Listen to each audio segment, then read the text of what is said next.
Carmen. Thank you for taking my question. You're welcome. In these tough times, it's hard to know where to put the money that you do have. My husband's salary was just cut by 10% after being with his company for 22 years.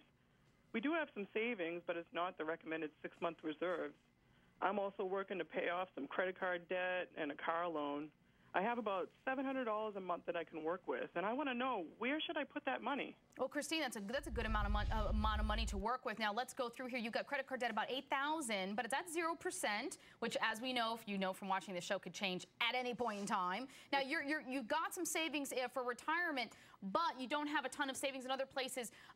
It looks like the debt versus emergency savings battle is going on here. But, gentlemen, Christine's husband just had a salary cut, and we know what that means. That's my biggest concern is whenever you see that, that doesn't always bode well for the future. And so that is a lesson to have even more than the recommended 6 months, perhaps, in savings, if there's a concern about the job situation. So 100%, that money needs to go as much as you can to build up a nest egg in case something happens down the road. Yeah, Christine, because, you know, he's employed now, but as we say, listen, if your salary is cut, if benefits get cut, the signs are all kind of pointing to the income is going to get cut next. So don't be in a rush to pay off the car loan or the credit card right now. Put that $700 every month into, let's see it, the piggy bank, and don't break it unless the job goes away, because you guys have to have a real good egg there full of money to protect you should his job go next. What do you think, Christine? That sounds good.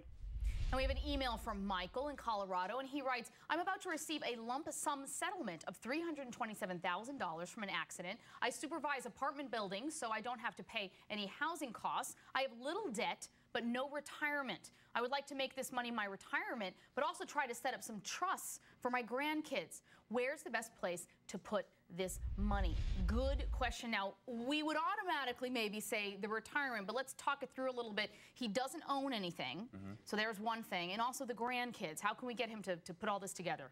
Well, listen, if Michael, you don't want to be living with your grandkids one day, you want to get your retirement plan set up. So use these funds for the most part towards this retirement fund. But more importantly, you need to get out to see a CFP, get a retirement analysis done, because you might not even know at this point in your life what this retirement's going to cost you. Some of the things we look at, how much income you're going to have from Social Security and or pensions, how much you have saved in savings, what income is this going to produce. Now, once you get this done, if they say to you, hey, listen, you need 300 of this towards your retirement, then you've got some extra money to work with. Don't just throw darts, as we say, and say, oh, okay, I'll just...